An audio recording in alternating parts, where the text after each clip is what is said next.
Hello student, welcome back to my YouTube channel. तो आज हम एक्सरसाइज 2.1 करने वाले हैं ऑफ 10th क्लास। चलिए, तो पहला क्वेश्चन क्या है? The graph of y equal to P X for some polynomial P X, find the number of zeros. देखिए, आपको नंबर ऑफ जीरोस बताने हैं। इसको देखिए हम कैसे करते हैं। इसके लिए आपको सबसे पहले क्या करना है, आपने देखिए सबसे पहले वो कह रहा है number of zeros of P x, number of zeros of P x. तो इसका मतलब क्या होता है? देखो, पी एक्स का मतलब है आपको एक्स एक्सिस वाली लाइन देखनी है।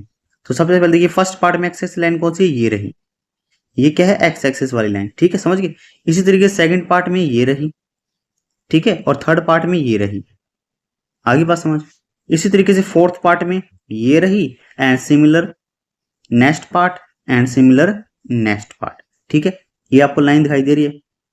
तो आपने बस ये देखना है कि ये जो लाइन है इसके ऊपर से कोई ना कोई एक लाइन जो है वो कट करके निकलेगी, और ये कितने बार कट करती है वही क्या कहलाएंगे? Number of zeros. ठीक है, तो फर्स्ट पार्ट में देखिए, इस लाइन पे कोई भी लाइन क्या है? कट नहीं कर रही। तो इसका मतलब यहाँ पे नंबर ऑफ जीरोस कितना हो जाएंगे? जीरो। नंबर ऑफ जीरोस कितना हो जाएंगे? जीरोस। ठीक है, नंबर ऑफ जीरोस कितने हो जाएंगे? जीरो। आगे बात समझ।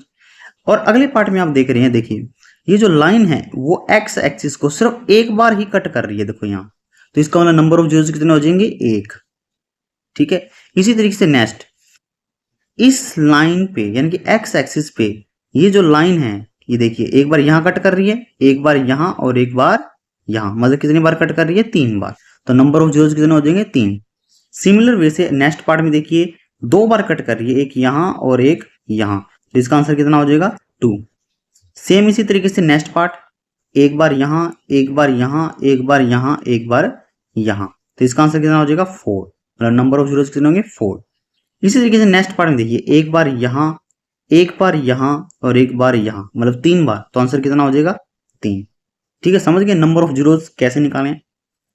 लेकिन अब देखिए यहां पे क्या था? पी एक्स था। अगर मैं कहता हूं आपके पास पी एक्स नहीं होता और क्या होता? पी वाई होता, तो बताओ नंबर ऑफ जीरोस कितने होते? तो ऐसे केस में आपने ध्यान रखना है, अगर आपसे ये पी एक्स की जगह पी वाई अगर लिखा हो तो आपने फिर वाई वाली लाइन लेनी है, मतलब वाई एक्सिस वाली जो लाइन है ये लेनी होगी फिर। ठीक है, फिर आपने इस एक्सिस पे देखना है कि कोई लाइन कितनी बार कट कर रही है। ठीक है, आगे बात समझ। चलिए, तो अब देखिए फर्स्ट पार्ट अगर मान लेते हैं कि अगर पी वाई लिखा होता एग्जाम में तो क्या होता? पी वाई लिखा होता तो ये देखिए, पी वाई लिखा होता तो वाई पे ये वाली लाइन एक बार कट कर रही है, तो फिर नंबर ऑफ जीरोस कितने होते? एक।